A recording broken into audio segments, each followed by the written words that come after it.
The Resonance Matrix Volume 3 Episode 3 Orientation, Locating Yourself in Space and Time. Hello, and welcome to the Resonance Matrix, a Mirror Linguistic Hypothesis series, Volume 3 Silencing the Field, Return to Self, and Episode 3 Orientation, Locating Yourself in Space and Time when Feeling Needs Ground. There comes a moment after stillness, and after sensation, when the body does not ask what something means, but where it is. This moment is subtle. It does not announce itself with clarity or relief. It often arrives as an unease that feels oddly directionless, not panic, not fear, not distress, but a quiet sense of being somewhere without knowing where. Sensation has returned, but it has not yet organized itself. Feeling is present, but it lacks context. The system is awake, but not yet placed. This is the threshold of orientation. If stillness was the permission to stop bracing, and sensation was the first whisper of life returning, orientation is what allows that life to settle without overwhelming the system. Without orientation, sensation can feel intrusive, chaotic, or confusing. With orientation, sensation becomes information rather than noise. This episode begins here, not at insight, not at meaning, not at identity, but at placement. Orientation is not a thought process. It is not a reflection. It is not self-understanding. Orientation is the nervous system's capacity to locate itself in space, time, and context without urgency. It is the difference between feeling something and knowing where that feeling belongs. Many people mistake orientation for certainty. Others confuse it with narrative coherence or explanation. But orientation does not require answers. It requires coordinates. Before the body can trust sensation, it must know where it is occurring. Before the mind can interpret experience, the nervous system must establish whether this moment is now, whether this environment is here, and whether this experience is current, rather than remembered. This is not philosophy. It is physiology. When orientation is compromised, even gentle sensations can feel destabilizing. The body receives a signal, but without context. The system feels something, but cannot place it.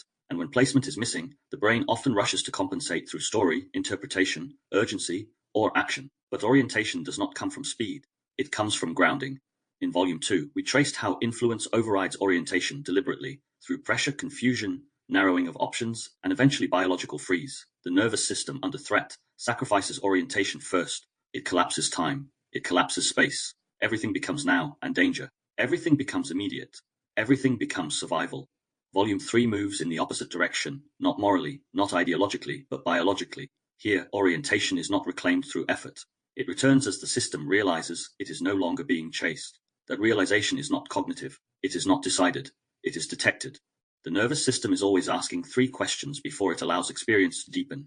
Where am I? When is this? Am I still required to act? Orientation begins when the answers stabilize. For many people emerging from prolonged pressure, relational, systemic, emotional, or psychological, this stage can feel unexpectedly uncomfortable. There is a sense that sensation has returned, but direction has not. Feeling is present, but it does not point anywhere. The system is no longer frozen, but it is not yet moving with intention.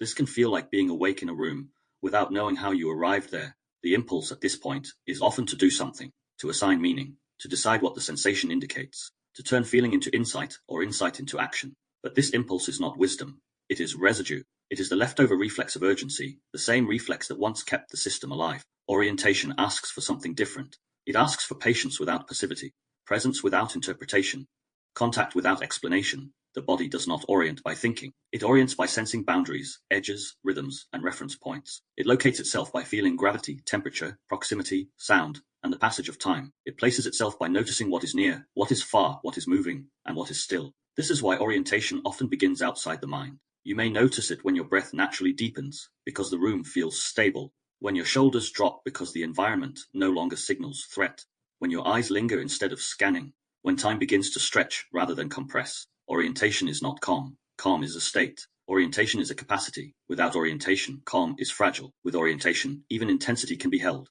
This is why orientation comes after sensation, not before. Sensation returns first because life resumes. Orientation follows because the system must now learn where life is happening, and this learning takes time. The nervous system does not orient all at once. It tests, it samples, it checks whether the environment remains consistent across moments. It notices whether sensation is met with consequence or allowed to pass. It observes whether stillness continues to be safe, even when feeling deepens. Only then does orientation consolidate. This is why many people feel disoriented precisely when things begin to improve. The old coordinates, crisis, urgency, and hypervigilance are gone, but the new ones have not yet formed. The system is between maps. This is not regression. It is recalibration.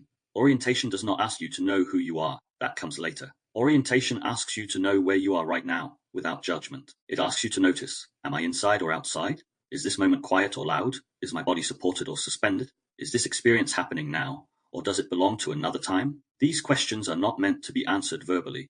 They are meant to be resolved somatically. When orientation stabilizes, something subtle shifts. Sensation begins to feel less overwhelming. The mind becomes less frantic. Urgency loosens its grip, not because problems are solved, but because the system no longer feels lost. Orientation is the beginning of trust, not to trust in others, not trust in outcomes, trust in placement, and placement is what allows the nervous system to stop scanning for danger and start organizing experience. This episode does not rush this process. It does not define it prematurely. It does not instruct it into existence. Instead, it offers space for the body to do what it already knows how to do, to locate itself gently, honestly, and without defense. As we move through this episode, we will explore orientation not as an idea, but as a biological event. We will trace how the body reestablishes spatial and temporal grounding after survival ends. We will look at why orientation precedes discernment, boundaries, voice, and agency, and why skipping it leads to false confidence, rather than true stability. But for now, let this opening land without demand. If sensation has returned and feels confusing, that is not failure. If stillness feels stable but directionless, that is not emptiness. If presence exists without clarity, that is not a problem to solve. It is an orientation beginning to form. An orientation does not ask you to move yet. It asks you to arrive. Atmospheric hook, the search for bearings orientation rarely announces itself as clarity. More often, it arrives as a quiet discomfort that has no obvious source, a sense of being present but unplaced, awake but not situated. Sensation is there, undeniable, yet it does not seem to belong anywhere. It floats unanchored, waiting for context that has not yet arrived. This is where many people begin to doubt themselves again. After stillness, there is relief. After sensation, there is life. After orientation begins, there is uncertainty. And because uncertainty has historically been associated with danger, the nervous system often misreads this moment as something going wrong. But nothing is going wrong. What is happening instead is that the body is searching for bearings. The nervous system does not simply register experience, it situates it. It places sensation within a map, spatial, temporal, and relational. When that map has been disrupted by prolonged pressure, survival, or override, it does not rebuild instantly. It rebuilds through sampling. Orientation begins as a series of quiet checks. Is the floor still here? Is the room consistent? Does sound behave predictably? Does this moment change when I stay with it? These checks happen beneath language. They do not feel like questions. They feel like pauses. Small hesitations before the system decides whether it is safe to deepen, and because these checks are subtle, the mind often tries to fill the gap. This is where many people experience restlessness, impatience, or the urge to get back to themselves. They feel sensation but want direction. They want meaning. They want to know what to do with what they feel. But orientation does not begin with action. It begins with placement. The body needs to know where it is before it knows what it feels. Without placement, sensation can feel intrusive. Without context, even gentle signals can feel too much. This is why orientation is not the same as insight. Insight is vertical. It jumps upward into understanding. Orientation is horizontal. It spreads outward into the environment, time, and space. When orientation is compromised, the mind often compensates by accelerating. It interprets quickly. It narrates. It assigns significance. It tries to reassert control through explanation, but the explanation is not grounded. Explanation is often a defense against disorientation. Orientation asks the system to do something that feels counterintuitive after survival. Slow down without collapsing. Stay present without solving. Notice without acting. This is why orientation can feel strangely uncomfortable at first. Not painful, just unfamiliar. For a long time, urgency served as orientation. The system knew where it was because it was always moving towards something, a deadline, a threat, a demand, a resolution. Movement itself became the map. When movement stops protecting you, the map disappears, and that disappearance can feel like loss. People often describe this phase as feeling off, floaty, or not quite here. They may feel less reactive, but also less certain. Less triggered, but also less motivated. Sensation exists, but it does not yet organize itself into meaning or direction. This is not dissociation. Dissociation is the absence. This is presence without coordinates. The nervous system is awake, but it has not yet rebuilt its internal compass. Orientation rebuilds through repetition, not force. The body watches what happens when it stays still. It notices whether the environment remains stable across moments. It tracks whether sensation intensifies, fades, or transforms without intervention. It observes whether nothing bad happens when nothing is done. Each of these observations quietly updates the system's predictive model. I am still here. This moment continues. My body does not need to act. This sensation exists without consequence. These updates do not feel dramatic, but they are foundational. Over time, orientation begins to settle not as certainty, but as familiarity. You may notice it when you realize you know what time of day it is without checking, when your sense of inside and outside becomes clearer, when your body adjusts naturally to temperature or posture, when you notice yourself inhabiting the room rather than scanning it. These are signs of orientation returning, but the mind often interferes at this stage.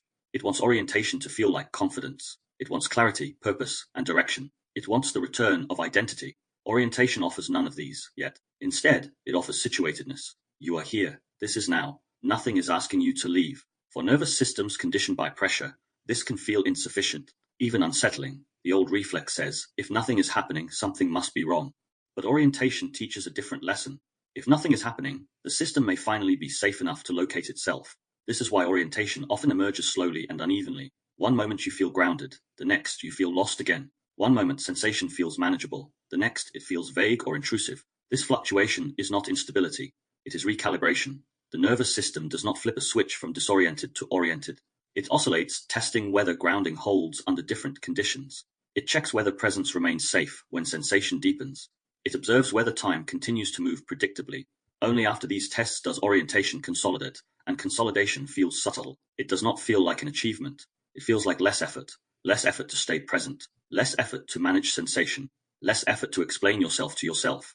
Orientation is what allows the nervous system to stop bracing against the unknown and begin trusting continuity again. This is why orientation is essential before discernment, boundaries, or voice can emerge. Without orientation, those later capacities become performative rather than embodied. They appear as ideas rather than functions. Orientation is what gives sensation a place to land, and it cannot be rushed. This episode does not try to accelerate that process. It does not offer techniques to orient faster. It does not frame disorientation as pathology. Instead, it invites recognition. If you feel present but unplaced, that is not failure. If sensation exists without direction, that is not emptiness. If stillness remains but meaning has not returned, that is not stagnation. It is the nervous system rebuilding its bearings. In the next section, we will clarify what orientation actually is, separating it from emotion, identity, and interpretation, so that this stage is not mistaken for something it is not. Orientation does not demand answers. It asks for context, and context is built slowly through staying. Etymology and definition of orientation. Locating yourself before meaning returns. Orientation is one of those words we think we understand until we try to feel it. We use it casually, being disoriented, getting reoriented, attending an orientation session, but beneath the everyday usage is something far more fundamental. Orientation is not a mental process. It is not an idea. It is not a belief about where you are. Orientation is a biological function. Before the nervous system can evaluate experience, before it can assign meaning or significance, it must answer a quieter set of questions. Not consciously, not linguistically, but somatically. Where am I? When is this? What is around me? Am I still here? These questions do not arrive as thoughts. They arrive as regulation. The word orientation comes from the Latin oriens, meaning the rising, originally referring to the east, the direction of the rising sun. To orient oneself was not to analyze location, but to face a known reference point, to place the body in relation to something stable and repeatable. This matters. Orientation has always been about reference, not interpretation. Historically, orientation was spatial first. Before clocks, calendars, or maps, the human nervous system oriented through landmarks, light, rhythm, and repetition, sunrise and sunset, terrain, the soundscape of familiar places, the predictable return of day after night. Modern language often collapses orientation into cognition, knowing where you are, but biologically, orientation is about feeling where you are. This distinction is crucial because many people retain cognitive orientation long after somatic orientation has been disrupted. You can know what year it is, where you live, and who you are, and still be profoundly disoriented at the nervous system level. In the resonance matrix framework, orientation refers to the restoration of internal reference after prolonged override. It is the process by which the body relearns that it exists somewhere, now, and within continuity. Orientation is not emotion. It is not memory. It is not insight. It is the scaffold that allows those things to stabilize. This is why orientation often returns after sensation, but before meaning. Sensation tells the body it is safe enough to register experience. Orientation tells the body where that experience belongs. Without orientation, sensation can feel intrusive, overwhelming, or confusing. Without orientation, even neutral bodily signals can feel like threats simply because they are unplaced. This is one of the reasons people often misinterpret early re-emergence as anxiety. They feel something, but they don't know where they are in relation to it. Orientation solves this not by suppressing sensation, but by contextualizing it. From a neurobiological perspective, orientation involves the integration of multiple systems that have often been fragmented by survival states. Proprioception, which tells you where your body is in space. Interoception, which tells you what is happening inside. Vestibular input, which tells you about balance and movement. Temporal processing, which gives a sense of continuity over time. When these systems are working together, the body feels placed. When they are not, experience feels floaty, urgent, or unreal, even if cognition remains intact. This is why orientation cannot be forced through thinking. Thinking happens after orientation, not before it. Under prolonged stress, coercion, gaslighting, or survival pressure, orientation is often sacrificed in favor of responsiveness. The nervous system prioritizes rapid reaction over contextual placement. It learns to act before it locates. This is adaptive in danger. But when danger ends, that same pattern becomes destabilizing. The body continues to react without knowing where it is reacting from. Orientation, then, is the nervous system learning that it no longer needs to stay ahead of itself. It is the return of the sequence. Here to now and now to then. This sequence is so basic that it is rarely noticed until it is missing. People often describe the absence of orientation indirectly. They say they feel ungrounded, lost out of place, or like they're not really here. They may feel emotionally flat or emotionally intense, but the common denominator is a lack of internal placement. Orientation restores placement before it restores meaning. This is why orientation can feel underwhelming at first. It does not arrive as a revelation. It does not announce itself as healing. It feels ordinary, and for systems conditioned by intensity, ordinary can feel like absence. But orientation is not absent. It is the background coming back online. Within the mirror linguistic hypothesis, orientation is the stage at which language begins to loosen its grip, not because words disappear, but because the body no longer needs language to confirm existence. Before orientation, people often use words to reassure themselves, narrating, explaining, checking, and confirming. Language acts as a stabilizer because the body cannot yet provide that stability internally. After orientation begins, language becomes optional rather than necessary. You don't need to name where you are, you feel it. This is why naming too early can disrupt orientation. Words arrive with meaning, and meaning can override placement. When the nervous system is still rebuilding its map, interpretation can pull attention away from grounding cues. Orientation prefers neutrality. Walls, light, distance, sound, and weight. These are not metaphors, they are inputs. Orientation is the nervous system recognizing consistency. The chair is still here. The floor supports weight. The room remains when attention shifts. Time continues without effort. Each of these confirmations is small, but together they restore a sense of inhabiting space rather than passing through it. This is why orientation is often mistaken for boredom. When urgency falls away and sensation stabilizes, the absence of demand can feel empty. But what is actually happening is that the nervous system no longer needs to constantly scan for threat or instruction. Nothing is being asked. For people who have lived in response mode, this can feel disconcerting. Without pressure, there is no immediate direction.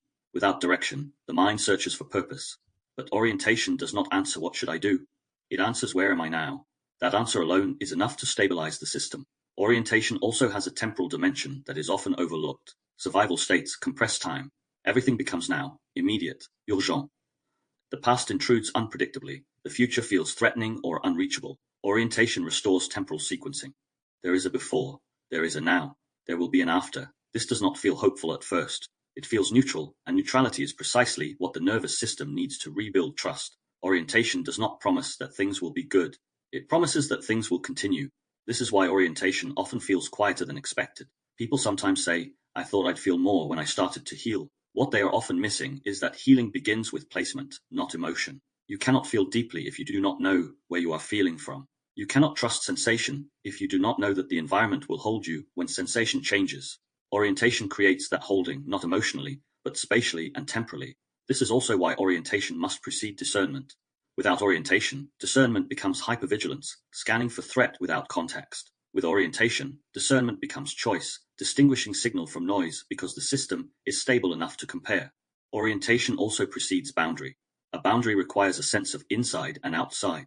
Without orientation, inside and outside blur. People overextend or collapse not because they lack will, but because they lack placement. Orientation restores the edge by restoring location. This episode does not rush ahead to those later stages. It respects the sequence. Stillness allowed the system to stop bracing. Sensation allowed the system to register again. Orientation allows the system to locate itself within experience. Only after that can trust be rebuilt. Only after that can voice emerge without performance. Only after that can an agency exist without urgency. Orientation is not glamorous. It is foundational, and because it is foundational, it often goes unnoticed until it begins to stabilize everything else. In the next section, we will explore the cognitive shift that often accompanies orientation, the moment when urgency dissolves and the mind struggles to adjust to the absence of demand. For now, let this definition settle. Orientation is the body's ability to locate itself in space, time, and continuity without needing explanation. It is not something you do. It is something that returns when the system no longer needs to flee, freeze, or perform. The cognitive shift from meaning-seeking to locating the moment orientation begins to return, The mind gets restless, not because something is wrong, but because something familiar has gone missing. For a long time, meaning acted as the nervous system's substitute for safety. When the body could not reliably place itself in space or time, the mind stepped in to compensate. It explained, it interpreted, it narrated, it searched for reasons. Meaning became a prosthetic, a way to stay organized in the absence of grounding. This is why, when orientation begins to re-emerge, the first response is often confusion rather than relief. The mind asks, what is this? Why am I feeling different? What does this mean? But orientation does not answer why. It answers where, and for systems conditioned to survive through explanation, that distinction can feel unsettling. From a neuroscientific perspective, this shift marks a rebalancing between limbic processing and cortical interpretation. Under prolonged threat, pressure, or coercive environments, the limbic system, particularly the amygdala and related threat monitoring circuitry, dominates. The brain becomes tuned to significance detection rather than contextual placement. Everything must mean something because everything might matter. Meaning becomes urgency, urgency becomes identity. Over time, the prefrontal cortex adapts not as a center of reflection, but as a rapid rationalization engine. Its job becomes explaining internal signals quickly enough to prevent overwhelm, conflict, or collapse. This is why people in chronic survival states often become exceptionally articulate, insightful, and self-analytical, not because they are safe, but because language has become a regulatory tool. Meaning, in this context, is not curiosity, it is control. Orientation interrupts this pattern quietly. When the nervous system begins to register consistent spatial and temporal cues, the steadiness of a room, the continuity of time passing without demand, and the absence of immediate threat, limbic urgency softens. The amygdala reduces its firing not because danger has been disproven, but because danger is no longer implied by context. This creates a gap, and that gap feels strange. The mind, no longer driven by threat prediction, looks for something to do. It reaches for interpretation. It tries to assign significance to sensations that are simply neutral. Is this healing? Is this dissociation? Am I regressing? Am I stuck? These questions are not failures of awareness. They are the mind attempting to resume its former regulatory role. But orientation does not need regulation. It needs allowance. Here is the critical reframe this section exists to stabilize. Orientation calms the nervous system not by explaining experience, but by placing it. Placing is fundamentally different from interpreting. Interpretation asks, what does this mean? Placement asks, where is this happening, and when? Placement is pre-verbal. It is handled by neural systems older than narrative systems responsible for spatial mapping, proprioception, vestibular balance, and temporal sequencing. When these systems come back online, they reduce the load on meaning-making circuits automatically. This is why orientation often feels anticlimactic. There is no insight, there is no revelation. There is simply the quiet sense of being here, and for a nervous system accustomed to intensity, here can feel empty. This is where many people misinterpret orientation as boredom, stagnation, or emotional flatness. But biologically, what is happening is far more precise. The brain is shifting from significance detection to contextual integration. In threat states, the brain prioritizes salience. Everything is scanned for relevance. Neutral signals are filtered out. Only what might matter now gets through. In orienting states, the brain reopens bandwidth. Neutral signals return. Background sensation becomes perceptible again. This can feel disorganized at first, not because it is unsafe, but because the nervous system is no longer narrowing attention to survive. At the limbic level, this looks like reduced amygdala reactivity and decreased coupling between threat circuits and the anterior cingulate cortex. The body is no longer flagging sensation as urgent. At the cortical level, particularly in the medial prefrontal regions, there is a shift away from narrative coherence and towards situational awareness. Instead of asking, what does this say about me? The brain begins tracking what is happening around me right now. This is not a loss of intelligence. It is a redistribution of function. Orientation also restores a sense of sequence, something survival states disrupt profoundly. Under pressure, time collapses. Past, present, and future bleed together. Memories intrude as if they are happening now. Anticipation feels immediate and unavoidable. The nervous system cannot easily distinguish then from now. Orientation rebuilds temporal boundaries. There was before, there is now, there will be after. This does not arrive as hope. It arrives as an order, and order for the nervous system is coming. Meaning-seeking often intensifies when this order begins to return, because the mind has been trained to associate relief with explanation. If something feels different, it must be understood. If it cannot be understood, it must be fixed. But orientation does not need fixing. It needs time. Consider a simple scenario, not dramatic, not symbolic. A person has recently exited a long period of relational pressure. 4 months or years, their nervous system adapted to constant emotional scanning. They tracked tone, mood, shifts in energy. Meaning was assigned to everything because everything carried consequences. Now the pressure has ended. They sit in a quiet room. Nothing is wrong. Nothing is happening. And yet, the mind becomes restless. Why do I feel flat? Shouldn't I feel relieved? Is something missing? What is actually happening in the body is reintegration. The limbic system is no longer driving immediate action. The prefrontal cortex is no longer required to interpret danger. Sensory input begins to flow without needing to be explained. But because meaning once served as protection, its absence feels unsafe. This is why orientation is often accompanied by an urge to figure it out. The urge is understandable, but it is misplaced. Orientation does not ask to be understood. It asks to be inhabited. This is also why forcing insight too early can destabilize the process. When the mind overlays narrative prematurely, it re-engages circuits designed for management rather than presence. The system returns to explanation instead of placement. From a mere linguistic hypothesis perspective, this is the moment language loosens its grip, not because language is bad, but because it is no longer required to mediate safety. The ineffable gap begins to return here, not as a defensive pause, but a space that does not need filling. Silence stops being threatening. Lack of interpretation stops being dangerous. This is a profound shift. In Volume 2, the work was about protecting the gap from invasion. In Volume 3, the work is about letting the gap exist without guarding it. Orientation is where that transition becomes possible. Meaning will return later in discernment, boundary, voice, and agency, but it must return after placement. Otherwise, meaning becomes another override. So if in this stage the mind keeps asking for explanation, nothing has gone wrong. It is simply adjusting to a world where safety no longer depends on constant interpretation. And that adjustment takes time. The next section will move into the somatic blueprint of orientation, how the body registers placement through posture, breath, balance, and subtle muscular release. For now, let this be enough. You do not need to understand where you are. You only need to let the system know that you are here, and that knowing does not come from thought. It comes from being placed. The somatic blueprint locating without explaining orientation does not arrive as a thought. It arrives as a bodily event. Before the mind understands where it is, the body begins to place itself quietly, automatically, without narration. This is the most important thing to understand about orientation. It is not a cognitive achievement. It is a physiological recalibration.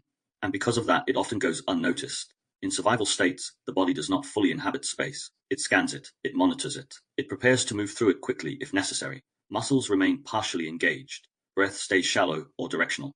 The head leads. The torso follows. Weight never quite settles. Orientation reverses this pattern, not by effort, but by permission.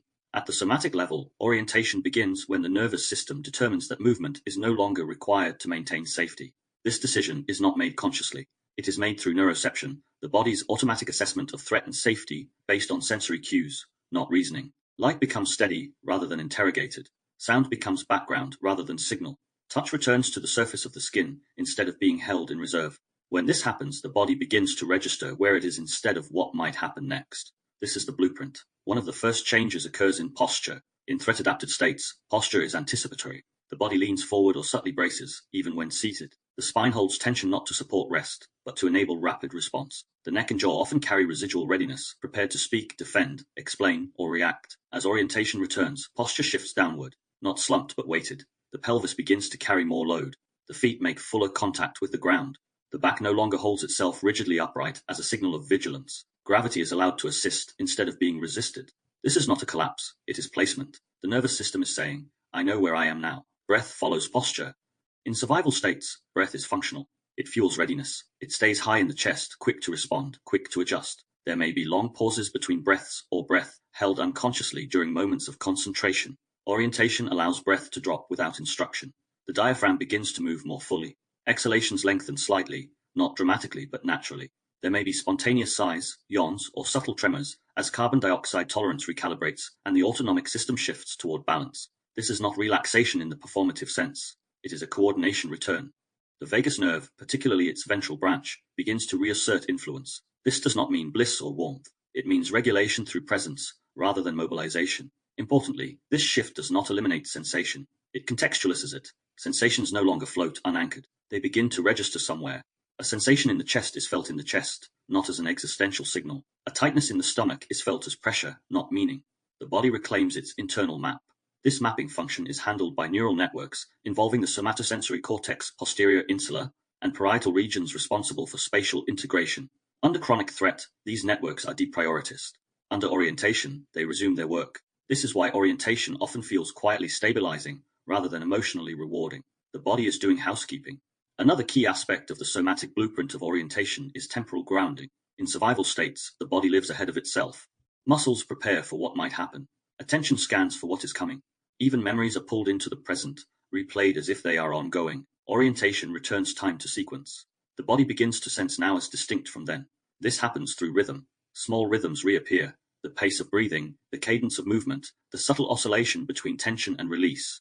These rhythms anchor the nervous system in present-time processing. This is not mindfulness as a technique. It is temporal coherence. When the nervous system can reliably predict the immediate future, the next breath, the next step, the continuation of stillness, it no longer needs to remain hyper-alert. Prediction error decreases. Cortical load lightens. This is why orientation often precedes clarity. The brain cannot think clearly when the body does not know where it is. Muscular unguarding is another hallmark. In threat-adapted bodies, muscles do not fully relax even at rest. There is a background tone of readiness, especially in the shoulders, hips, and thighs.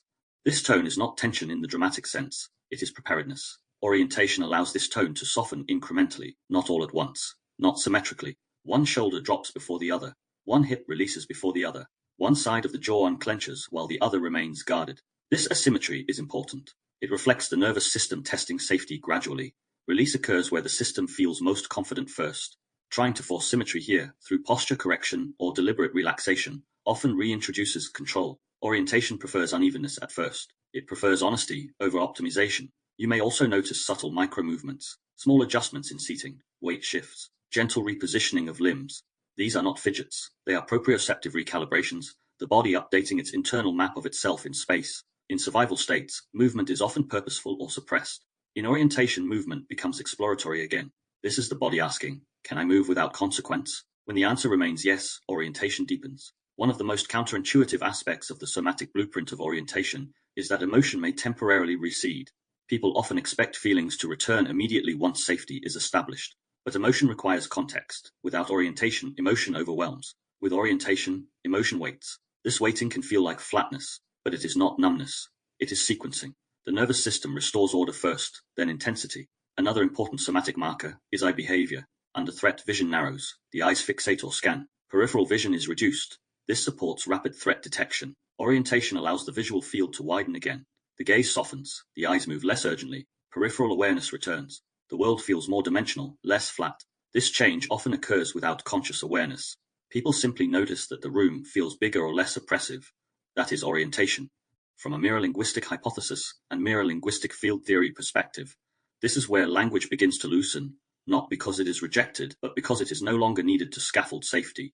The body's sensory data becomes sufficient. Words stop working so hard. Importantly, orientation does not require silence, but it does not tolerate pressure to narrate. Talking too much too early often pulls the system back into cognitive management. The body stops locating and starts explaining. This is why many people feel better after a quiet time, but worse after trying to process it verbally. Orientation is fragile at first, not because it is weak, but because it is new. It has not yet been reinforced by repetition. This is where neuroplasticity comes in. Every moment the body is allowed to locate itself without interruption, the neural pathways supporting spatial integration strengthen. The brain learns that it can remain present without needing to mobilize or interpret. This learning is slow, but it is durable. Once the body learns how to orient again, it does not forget easily. That is why orientation is a turning point in this arc, not because it feels profound, but because it changes the direction of regulation. In Volume 2, the body learned how to override itself under pressure. In Volume 3, the body is learning how to come back online without being told how. Orientation is the first place where that becomes reliable. In the next section, we will ground this blueprint in lived experience, what it actually feels like when orientation returns in real life. Often quietly, often confusingly, often without meaning attached. You do not orient by knowing why you feel something. You orient by letting the body know where it is, and when the body knows where it is, the rest can wait. Field case study. When orientation returns without explanation, orientation rarely announces itself. There is no moment where the body says, now I know where I am. There is no internal bell, no insight, no emotional crescendo. In fact, if you are waiting for something to feel better, orientation often arrives disguised as disappointment. This is where many people miss it. Imagine someone who has just exited a period of sustained pressure. The details vary: a relationship that demanded constant vigilance, a workplace that required emotional containment, a long stretch of survival mode living where there was no room to stop and feel. The structure collapses or is left behind. There is distance now, space, time. From the outside, this looks like freedom. From the inside, it feels oddly quiet. They expected relief, or clarity, or emotion, something recognizable. Instead, what arrives is a kind of still neutrality, not numbness, not peace, just absence of urgency. Days move forward without the old cues. There is nothing to respond to, nothing to fix, nothing demanding attention. At first, this feels unsettling. The nervous system, conditioned by pressure, expects threat or instruction. When neither arrives, it does not immediately relax.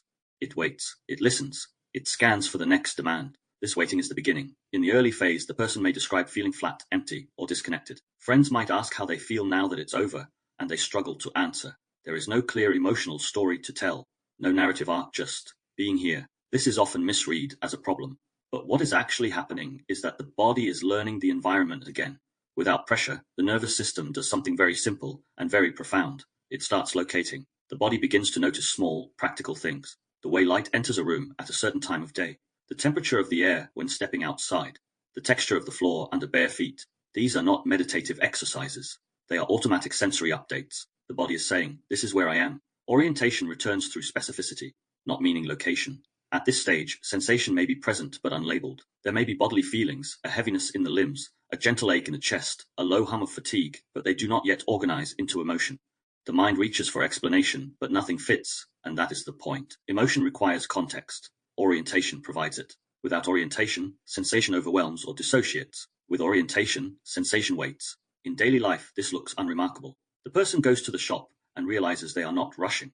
They sit down somewhere and notice they can stay seated without scanning exits.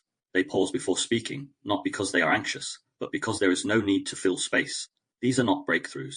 They are recalibrations. One of the most telling signs that orientation is returning is that movement becomes optional. In survival states, movement is protective. Even stillness is held tightly, ready to break. But here the body begins to rest without preparing to move next, not collapsing, just resting. The person may find themselves staying in one place longer than usual, standing still without checking the time, sitting without needing stimulation. This can feel uncomfortable at first because the old elements of the nervous system equate stillness with danger. Now stillness is just stillness. Orientation deepens through repetition. Nothing dramatic happens, and that becomes reassuring. Over time, the body begins to trust that nothing happening means something important. The threat is no longer present. Silence stops feeling ominous. Space stops feeling like abandonment. The environment feels inhabitable again. This is not cognitive insight, it is environmental trust. Another common experience during this phase is confusion about identity. Without pressure, roles loosen. The person may notice they don't know who they are supposed to be right now. Old reflexes, pleasing, performing, and anticipating, no longer activate reliably, but nothing has replaced them yet. This can feel destabilizing, but identity confusion at this stage is not loss, it is suspension. Orientation pauses identity long enough for the body to stabilize. Only once the nervous system knows where it is can it decide how it wants to be. Many people mistake this pause for regression. They think they are doing nothing or going backwards. In reality, the system is doing something much more fundamental, restoring spatial and temporal coherence. This is why attempts to use the time productively often feel wrong here. Productivity pulls the system back into future orientation. It reintroduces urgency. It replaces location with trajectory. Orientation is about here, not next. Social interaction during this phase can feel strange. Conversations may feel harder to sustain. Small talk feels unnecessary. There is less appetite for explanation. The person may seem quieter, not withdrawn, but less reactive. Others might misinterpret this as disengagement. Internally, it feels like listening. The body is still checking the field. This is where many people feel pressure to make sense of what they've been through. Friends ask what they learned. Therapists ask what it means. The culture expects narrative closure. But orientation does not resolve trauma through meaning. It resolves it through placement. The nervous system needs to know where it is now before it can integrate what happened then. If meaning is forced too early, the system re-enters mobilization. The body tightens. Breathing becomes managed again. Orientation recedes. That's why many people feel worse after trying to process things too soon. They are skipping the step where the body reclaims space. Over weeks or months, orientation becomes more stable. The person begins to feel more consistently located in their body, not euphoric, grounded. Sensation begins to differentiate. Hunger feels like hunger, not anxiety. Fatigue feels like fatigue, not collapse. Pleasure returns in small, undemanding ways. Emotion begins to layer in later, but now it has somewhere to land. The most important thing to understand about this phase is that nothing needs to be done to make it happen. Orientation is not a task, it is an allowance. The body has always known how to locate itself. It simply stopped doing so when movement became necessary for survival. Now that survival pressure has ended, orientation resumes quietly. This is why the field matters. If the environment remains calm, predictable, and non-demanding, orientation strengthens. If pressure re-enters, deadlines, conflict, or expectation, the system may briefly revert. This is not failure, it is information. Orientation is not fragile, it is honest. The field either supports it or interrupts it. Eventually, the person realizes something subtle but profound. They are no longer constantly monitoring themselves. They are no longer checking whether they are okay. They are simply here. That is orientation complete enough to move forward. The next stage is not explanation. It is a relationship with sensation, with boundaries, with voice. But none of that works without this foundation. Orientation is the body saying, I know where I am now. You can begin. Orientation does not require explanation. But once the body knows where it is, language begins to return cautiously, not to define what this means, not to decide who you are now, but to name where you are standing, without collapsing that location into identity, story, or conclusion. In the next section, we explore how language re-enters orientation without destabilizing it, and why naming too much too soon can undo the very grounding the body has just restored. Language and orientation, naming without collapsing. There is a moment, after orientation has quietly returned, when words begin to stir again, not urgently, not insistently, not with the familiar pressure to explain, define, or resolve. They arrive tentatively, almost as if checking whether they are needed. This is an unfamiliar experience for many people. Language, for most of us, has long functioned as a stabilizer, something we reach for when sensation feels uncertain, when emotion rises without clarity, or when the nervous system seeks control. We are trained culturally and relationally to believe that naming equals mastery, that description equals understanding, that articulation equals safety. But orientation changes this relationship. When the body knows where it is, in space, in time, in relation, language no longer needs to perform that stabilizing role. It no longer has to hold the system together, and because of that, it can soften. This section is not about analyzing language. It is about allowing language to re-enter without collapsing orientation back into story. When words are no longer doing emergency work before orientation, language often functions as a compensatory mechanism. It rushes in to fill gaps that the nervous system cannot yet tolerate. If sensation is overwhelming, language explains it. If uncertainty arises, language narrates it. If safety feels unstable, language seeks meaning, certainty, or diagnosis. In those states, words are not neutral. They are regulatory tools. Orientation changes the conditions entirely. Once the nervous system has located itself, once it knows where it is rather than why it feels a certain way, the urgency that drives language subsides. Words are no longer needed to protect against disorientation. They are no longer recruited to manage threats, and so they slow down. This slowing can feel strange at first. Many people interpret it as a loss of insight, loss of intelligence, or even loss of self.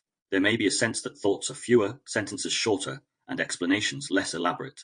But nothing has been lost. What has changed is the function. Language is no longer trying to stabilize the system. It is no longer trying to do something. It is simply present. The danger of naming too early. One of the most important distinctions in this phase is between naming location and naming identity. When orientation has just returned, the system is still sensitive. It has not yet built confidence in its own stability. Introducing labels too early, emotional labels, psychological interpretations, narratives about growth or healing can destabilize what has just begun to settle. This is why premature naming often feels subtly wrong at this stage, not because the names are inaccurate, but because they ask too much of the system too soon. Language that jumps directly to identity. This is who I am now, this is what this means, this explains everything, collapses spatial awareness into concept. It pulls the system back into abstraction before it has finished grounding. Orientation does not want an explanation yet. It wants continuity. It wants the body to remain where it is long enough for safety to consolidate. Naming where, not what. When language re-enters in a way that supports orientation, it does so spatially rather than interpretively. Instead of, I'm anxious, I'm healing, this means something important. It sounds more like, I'm here, I notice where I am, this is happening now. These are not affirmations. They are coordinates. They do not tell a story about the self. They simply mark the location, and that distinction matters. Identity-based language pulls experience into permanence. Location-based language allows movement without forcing it. Orientation restores language by giving it somewhere to stand, not something to conclude. The ineffable gap is space, not defense. In Volume 2, the ineffable gap was framed as a protected space, the distance between stimulus and response, where sovereignty could be reclaimed. Here that same gap reappears, but it no longer needs guarding. Orientation restores the gap not as a defensive buffer, but as open space. Words do not rush to fill it. Silence is not threatening. Pauses are not suspicious. This is a profound shift. When language is no longer used to control experience, silence becomes tolerable. The nervous system does not panic when nothing is said. There is no immediate need to clarify, justify, or interpret. This is why fewer words often feel right here, not because there is nothing to say, but because nothing needs to be said yet. Language learns to wait. From the perspective of the mirror linguistic hypothesis, this phase represents a recalibration of the language-body feedback loop. Previously, language often led the system. Words shaped sensation, narratives framed perception. Concepts arrived before signals had fully registered. Now the sequence reverses. Sensation arises. Orientation stabilizes it. Language follows, and crucially, language learns to wait for permission. This waiting is not suppression. It is attunement. Words become responsive rather than directive. They mirror experience instead of reshaping it. They describe without compressing. This is one of the quiet signs that internal reference is rebuilding. Why fewer words feel safe? There is a biological reason why reduced verbal output often accompanies this stage. Language production, especially explanatory or justificatory language, engages prefrontal systems that are metabolically expensive. When the nervous system is still recalibrating, it prioritizes stability over complexity. Fewer words mean less internal negotiation. Shorter sentences mean less cognitive load. Pauses allow the system to remain oriented rather than pulled back into abstraction. This is not regression, it is efficiency. The body is conserving resources while it learns that it does not need to brace. When talking disrupts settling, many people notice that excessive talking at this stage feels draining, even if the conversation is supportive. Explaining experiences, answering questions, or narrating what has happened can pull attention away from the present moment orientation the body is still establishing. This is why well-intentioned reflection can feel intrusive here. It is not that reflection is wrong, it is that timing matters. Orientation needs time without commentary. Words will return with more precision later, when the system is ready to integrate rather than merely locate. Language as witness, not architect. The role of language in this phase is simple but unfamiliar, witness rather than architect. Language does not build meaning here. It does not structure identity. It does not frame outcomes. It notices. It names gently, without ownership. I'm noticing where I am. I'm aware of the space around me. This feels present. These statements do not claim truth. They acknowledge location, and acknowledgement is enough. Trusting the quiet. One of the subtler challenges of this phase is trusting that the quiet is not avoidance. For people who learn to survive through articulation, through explaining themselves, anticipating misunderstanding, or staying verbally engaged, silence can feel like danger. Orientation asks for a different trust. Trust that nothing needs to be proven. Trust that presence is sufficient. Trust that language will return when it has something stable to rest on. Stillness made this possible. Sensation made it real. Orientation gave it structure. Language now learns restraint, not because it is unwelcome, but because it is no longer needed to carry the system. A new relationship with meaning. Meaning does not disappear here. It simply pauses, and that pause is protective. Meaning that arrives after orientation is different from meaning that arrives before it. It is less reactive, less performative, less urgent. It does not demand coherence immediately. It grows slowly, alongside trust. Closing orientation into speech. As this section comes to a close, it is worth naming what has quietly changed. Language has not been removed. It has been repositioned. It no longer stabilizes the nervous system by force. It no longer defines the self prematurely. It no longer fills the silence reflexively. Instead, it waits, and in that waiting, something essential returns. Choice to speak, choice to remain quiet, choice to let words arrive from groundedness rather than fear. Orientation restores language by giving it somewhere to stand. No explanation, not on identity, but in place. Observation practice, locating without explaining. There is a subtle shift that happens once orientation has returned enough to be trusted. Attention stops searching for answers. The body stops bracing for instruction, and awareness begins to rest, not on meaning, but on place. This is where observation belongs in this volume, not as a technique, not as a discipline, not as a way to improve experience, but as a way of staying with what is already stable. Observation here does not ask you to look into yourself. It asks you to notice where you already are, physically, spatially, temporally, without needing to translate that noticing into insight. This is locating, not interpreting. Awareness without a task. Most people have been taught to observe themselves to change something, to monitor emotion so it can be regulated, to notice sensation so it can be explained, to track thoughts so they can be corrected. That kind of observation is effortful. It recruits control. It keeps the nervous system in a subtle state of performance. What we are doing here is different. This observation has no outcome. There is nothing to fix, nothing to optimize, nothing to conclude. You are not watching yourself to become better. You are simply confirming that you are here. Locating presence in the body. Begin not with sensation, but with presence. Presence is not intensity. It is not clear. It is not insight. Presence is where the body feels most available right now. That might be the weight of your body against the surface beneath you. It might be your feet contacting the ground. It might be the way your back meets a chair, or the way your breath touches your ribs. You don't need to name it precisely. You don't need to decide whether it's pleasant or unpleasant. Just notice where the contact feels most obvious. This does something important, biologically. When awareness rests on contact points with the environment, the nervous system receives spatial confirmation. I am supported. I am located. I am not floating. This is not symbolic. It is physiological. The brain uses these signals to update its internal map of safety. Interoception meets exteroception. At this stage of the return, the nervous system is relearning how to integrate two streams of information that often became separated under pressure. Interoception, internal sensation. Exteroception, external orientation. Under stress, people often collapse into one or the other. Some become trapped in internal sensation without reference to the environment. Others disconnect from the body entirely and remain externally focused. Locating without explaining allows these systems to talk to each other again. You notice the pressure of your body against the surface and the space around you. You sense your breath and the room you are breathing in. No effort is required. No interpretation is added. This integration is stabilizing because it restores context. The body is no longer alone with its signals. The environment becomes part of the regulation again. Time without measurement. Another aspect of locating without explaining is noticing time without counting it. Most nervous systems under pressure learn to track time as a threat. How long something lasts, how quickly must it resolve, whether things are taking too long. Orientation invites a different relationship.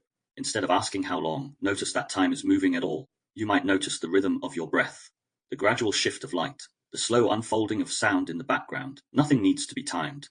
This gently recalibrates temporal perception. When the brain stops monitoring time for danger, it experiences urgency. And urgency is one of the strongest signals that keeps the system from settling. Why this works slightly and biologically. From a neurobiological perspective, this kind of observation reinforces safety through predictability rather than control. Neuroplasticity follows repetition and consequence. When the nervous system repeatedly experiences moments where awareness rests without demand and nothing bad happens, the brain updates its models. I can be here without acting. I can notice without responding. I can exist without explanation. These are not thoughts. They are learned states. Over time, this strengthens circuits associated with spatial orientation and bodily trust, particularly in networks that integrate sensory input with autonomic regulation. The system becomes less reactive not because it is suppressed, but because it no longer needs to anticipate a threat. No story, no conclusion. The most important rule here is also the simplest. Do not turn what you notice into a story. If a sensation arises, let it be sensation. If an emotion flickers, let it pass without meaning. If nothing noticeable happens at all, let that be enough. Observation without explanation is not passive. It is deeply regulatory. It allows the body to complete processes that were interrupted by survival demands. When nothing happens, many people worry that they are doing it wrong when nothing obvious occurs. But nothing happening is not a failure here. Nothing happening often means the system has found a baseline it does not need to adjust. That is not emptiness. It is arrival, and arrival does not announce itself. Staying oriented. If at any point the mind tries to narrate, diagnose, or interpret, simply return to the location. Where is your body contacting the world? Where do you feel most present? What tells you that you are here? No judgment, no correction, just locating. This observation is not about being in the moment in an idealized way. It does not require focus, discipline, or sustained attention. It is permissive rather than directive. You are not holding awareness tightly. You are allowing it to rest where it already wants to land. This distinction matters. Effort keeps the nervous system active. Permission allows it to settle, letting orientation deepen on its own. As this observation continues, whether for seconds or minutes, orientation deepens organically, not through effort, through the absence of interference. The body learns that it can remain present without being examined. The mind learns that it does not need to produce meaning immediately. The system learns that safety does not require explanation. This is not an exercise. It is a pause that teaches. Self-reflection prompt locating without demand. This is not a question meant to be answered. It is not an instruction. It is not an invitation to analyze yourself. It is not a prompt to produce insight or arrive at clarity. It is simply a point of gentle contact. Up to this point in the episode, stillness has returned, sensation has begun to surface, and orientation has started to stabilize the system. The nervous system is no longer frozen, no longer flooded, no longer searching for meaning. Now, instead of moving forward, we pause, not to reflect on experience, but to rest within it. So the question is offered lightly, not as a task, but as a doorway. Where do I feel most here right now? Notice how this question does not ask why. It does not ask what it means. It does not ask what should happen next. It asks only about location. Here might be physical. It might be a sense of weight, contact, warmth, or balance. It might be subtle, barely noticeable, but present. There is no correct answer. There is no need to search. If nothing comes immediately, that is not a failure. Sometimes the most honest response is simply, I don't know yet, and even that is a form of orientation. Let the question rest in the body, rather than the mind. You are not being asked to solve anything. You are being invited to notice where awareness naturally settles when nothing is demanded of it, and once that noticing occurs, even briefly, let it pass. No journaling, no recording, no conclusion, just a moment of internal contact that does not require performance. Integration orientation creates capacity. Orientation is not an answer to experience. It is the condition that allows experience to occur without overwhelming the system. This distinction matters more than it might first appear. Many people mistake orientation for certainty. Others confuse it with identity, clarity, or control. But orientation is none of these.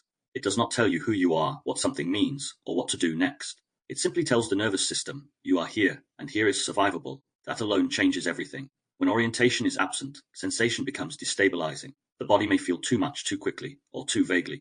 The mind responds by searching for meaning, explanation, or instruction, not because it wants truth, but because it wants relief. Meaning becomes a substitute for safety. Orientation interrupts that reflex. It does not remove uncertainty. It removes dislocation, and dislocation is what makes sensation feel dangerous. Why orientation stabilizes sensation. From a biological perspective, the nervous system is not organized around insight. It is organized around safety, predictability, and context. Before it asks what is happening, it asks where I am and what is around me. This is why orientation precedes emotion developmentally, evolutionarily, and neurologically. In early life, long before language or identity form, the nervous system learns safety through spatial cues, proximity, containment, rhythm, and contact. Orientation is the first regulatory achievement. Everything else builds on top of it. When orientation is disrupted through trauma, chronic stress, coercive environments, or prolonged uncertainty, the nervous system loses its anchor. Sensation then arrives without context. Emotion floods without containment. Thought accelerates in an attempt to compensate. What looks like anxiety, dissociation, or confusion is often simply sensation without orientation. So when orientation returns, something subtle but profound happens. The system no longer needs to brace against feeling. It no longer needs to interpret sensation immediately. It no longer needs to convert experience into identity or action. Capacity expands, not because the person has healed, but because the nervous system is no longer operating in a vacuum. Orientation is not identity. One of the most important reframes in this volume is this: orientation does not tell you who you are. In fact, when people try to use orientation to answer identity questions, they often destabilize it again. Identity is abstract. It lives in narrative, memory, and social context. Orientation is concrete. It lives in the body, in space, in time. Confusing the two creates unnecessary pressure. You do not need to know who you are to be oriented. You do not need a story to feel located. You do not need certainty to feel present. When identity is demanded too early, the nervous system often retreats into urgency or performance. Orientation collapses under the weight of expectation. This is why Volume 3 moves slowly. It restores biological sequence, not conceptual insight. Orientation is not certain. Orientation does not resolve ambiguity. It does not answer unanswered questions. It does not make the future predictable. It does not remove doubt. What it does is allow ambiguity to exist without threat. When you know where you are, uncertainty no longer feels like danger. It becomes information. Sensation becomes tolerable. Emotion becomes navigable. Thought becomes optional rather than compulsory. This is why orientation is stabilizing even when nothing else changes. Nothing has been solved, but the system can now hold what remains unsolved. Orientation is not control. Perhaps the most counterintuitive aspect of orientation is that it does not increase control. It reduces the need for it. Control is a strategy used when orientation is absent.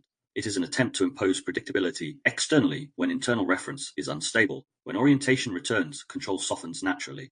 Not because the person becomes passive, but because the system no longer needs to force coherence. Coherence begins to emerge organically from grounded presence. This is why orientation often feels quiet, understated, even anticlimactic. It does not arrive with certainty or confidence. It arrives with enough stability that the effort can stop. The capacity that orientation creates. Once orientation stabilizes, several capacities begin to return, not as goals, but as side effects. The capacity to feel without flooding, the capacity to pause, without freezing, the capacity to notice, without narrating, the capacity to choose, without urgency. These capacities are not taught, they are uncovered. They were always part of the system, but inaccessible under conditions of dislocation. Orientation does not add anything new. It restores access. Why this matters for the rest of Volume 3. This episode completes Phase 1, thawing the system. Stillness stopped unnecessary movement. Sensation allowed the body to speak again. Orientation gave that sensation a place to land. Only now is the system ready to rebuild internal reference, not by thinking better, but by discriminating more accurately. Without orientation, discernment becomes judgment. Without orientation, boundaries become defenses. Without orientation, voice becomes performance. This is why orientation is not a small step. It is the foundation that makes everything that follows possible. Phase 2 begins discernment from thawing to trust. Orientation is not an endpoint. It is the ground from which the next capacity becomes possible. Up to this point in Volume 3, nothing has been asked of the listener except permission. Permission to stop moving. Permission to feel again. Permission to locate themselves without explanation. Stillness removed the pressure to act. Sensation returned to the body's voice. Orientation gave that voice a place to land, and with that sequence completed, something subtle but important changes. The nervous system is no longer merely thawing. It is no longer just stabilizing. It is now capable of discrimination. This is where Phase 2 begins, not with judgment, not with analysis, not with meaning-making, but with discernment. Discernment is often misunderstood as a mental skill, the ability to think clearly, evaluate options, or distinguish truth from falsehood. But discernment does not originate in the intellect. It emerges from a nervous system that is no longer disoriented. Before the body knows where it is, everything feels like noise. Before orientation returns, every signal feels urgent, equal, or overwhelming. There is no stable ground from which to tell what matters and what doesn't. Orientation changes that. When the system knows where it is, sensation no longer floods. When sensation no longer floods, attention can rest, and when attention can rest, the system can begin to notice differences. This is the biological prerequisite for discernment, not deciding what is right, but sensing what belongs. Discernment is not the act of choosing. It is the ability to feel distinction without force, and distinction requires ground. Without orientation, discernment collapses into vigilance. The system scans constantly, searching for threats, meaning, or instructions. Everything is scrutinized. Nothing is trusted. The mind works overtime because the body has no reference point. With orientation, the opposite becomes possible. The nervous system no longer has to check everything. It can feel what resonates. It can feel what doesn't. This is not intuition as mysticism. It is physiology regaining its sorting capacity. Phase 2 is not about becoming sharper or smarter. It is about becoming accurate. Accurate not in thought, but in the signal of self-recognition. Discernment is what allows the nervous system to say, this feels aligned, this feels off, this belongs here, and this does not, without panic, without urgency, without needing to justify. That capacity does not emerge from effort. It emerges from stability, which is why orientation comes first. This is also where Volume 3 clearly diverges from Volume 2. Volume 2 traced how influence works by overwhelming, distorting, or replacing internal reference. It showed how clarity collapses when the body is bypassed or overridden. It mapped how confusion, urgency, and compliance are engineered. Volume 3 reverses that trajectory biologically. It does not tell you what to think. It restores the conditions that allow thinking to be trustworthy again. Orientation is the final step of thawing. Discernment is the first step of rebuilding, and the transition between the two is gentle. Nothing dramatic happens here. No insight is required. No decision is demanded. The nervous system simply becomes capable of difference again. The difference between signal and noise. The difference between impulse and choice. The difference between resonance and intrusion. In the next episode, we will explore this capacity directly, not as judgment, not as defense, but as a quiet refinement of perception. Not everything needs attention. Not every sensation needs action. Not every signal belongs. Discernment is what allows the system to know that, without withdrawing, hardening, or bracing. Episode for discernment. Separating signal from noise. This is where internal reference begins to rebuild, not through certainty, but through contrast. Not by eliminating ambiguity, but by sensing what fits and what doesn't. Thank you for entering this field of return. The resonance matrix is not something you escape. It is something you learn to feel and perceive. Volume 3 is not about becoming better, clearer, or more evolved. It is about allowing the nervous system to come back online in its own sequence, at its own pace. You've been listening to The Resonance Matrix, Volume 3, Episode 3, Orientation, Locating Yourself in Space and Time. I'm James Miller.